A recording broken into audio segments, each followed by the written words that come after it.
Ce qu'il faut retenir du prix de l'action, c'est qu'il est fait de façon entre guillemets standard pour évaluer la valeur économique de Team for the Planet. On va regarder ce qui est appelé l'actif net réévalué. Concrètement, ça veut dire quoi? On va regarder la valeur globale de Team for the Planet. Ça veut dire qu'on va regarder la trésorerie de Team for the Planet, l'ensemble des biens de Team for the Planet, donc matériel, le site internet, des choses comme ça. Et on va regarder l'ensemble de la valorisation du portefeuille d'innovation de Team for the Planet. Et une fois qu'on a ce total de biens de Team for the Planet, on va y retrancher les dettes éventuelles en cours. Ça nous donne la valeur globale économique de Team for the Planet et tout ça, on le divise par le nombre d'actions et ça nous donne un chiffre qui est le prix de l'action Team for the Planet. Maintenant, on a voulu apporter une petite subtilité, c'est que par rapport à Team for the Planet et à notre mission, on voulait s'assurer que notre but ne soit pas dévoyé, qu'on ne devienne pas intéressé par le fait de faire grossir nos étoiles d'un point de vue économique et uniquement économique.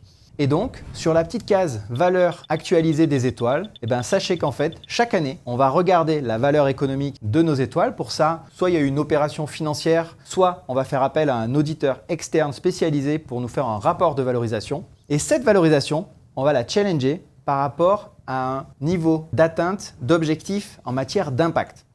Et donc ça, c'est la petite touch Team for the Planet. On a créé une matrice. On a eu la chance de travailler avec des personnes expertes, notamment de ADEM et ADEM Investissement. Et du coup, cette matrice nous permet de pondérer la plus-value éventuelle de chacune des étoiles. Voilà, vous l'avez à l'écran. Globalement, on évalue dans le jargon une innovation en fonction de sa maturité sur une échelle de TRL, Technology Readiness Level. Et donc, ça va de 1 à 9. Et sur cette échelle, finalement, on passe au prototype, démonstrateur, jusqu'à la commercialisation. Et bien, en face de cette échelle, nous, on a créé l'échelle IRL, l'échelle d'Impact Readiness Level. Et donc, quel niveau on attend pour chacune de nos étoiles en matière d'impact. Et donc, on va regarder chaque année, avec l'aide de notre comité scientifique, où en sont chacune des étoiles en termes d'avancée technique, d'avancée d'impact. On va la positionner comme ça sur la matrice et voir si on prend 100% de la valeur qui a été créée, parce qu'elle est dans les clous, 120% s'ils sont même en avance, ou alors 80, 60, voire 40% simplement de la valeur, ou même 20 ou 0%, si l'innovation n'est pas du tout dans les clous par rapport à nos attentes en termes d'impact.